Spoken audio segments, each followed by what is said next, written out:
Bonjour, je suis Richard Rambaud, expert en chaudière à vapeur et systèmes associés. Je veux vous expliquer aujourd'hui comment consommer moins sur une chaudière à vapeur, leçon numéro 1.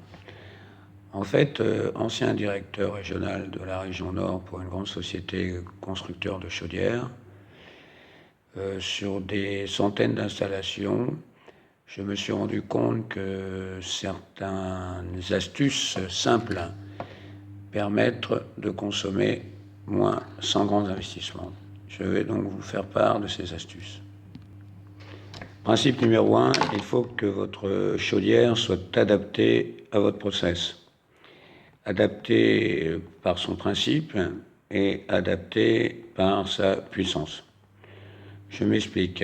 Par son principe, il y a deux grandes sortes de chaudières à vapeur.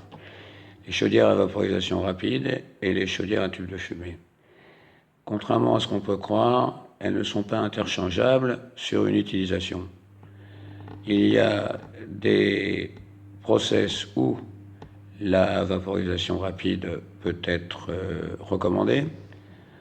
On parlera de la brasserie, par exemple. Je ne rentrerai pas dans le détail pourquoi, mais je pourrais vous l'expliquer ultérieurement. Et il y a des process où elle est fortement déconseillée.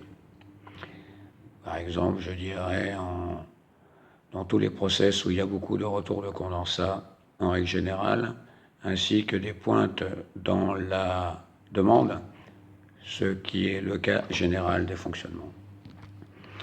Donc, une fois que vous avez fait la différenciation entre une chaudière à vapeur à vaporisation rapide ou instantanée et une chaudière à tube de fumée, le grand principe général pour consommer moins, c'est d'adapter la puissance de votre chaudière à votre process. Souvent, on prend un marteau-pilon pour enfoncer un clou. C'est-à-dire que vous avez une très très grosse chaudière installée pour un besoin qui ne représente en moyenne nationale prouvé par des centaines d'installations que à peine 20 à 30% de la puissance consommée.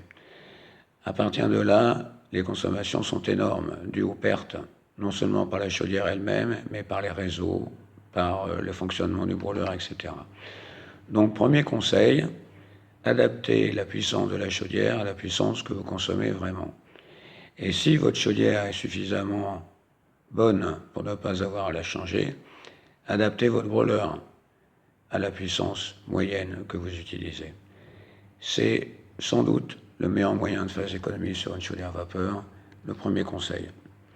Voilà pour aujourd'hui, je vous donnerai le conseil numéro 2 dans une prochaine leçon. Merci.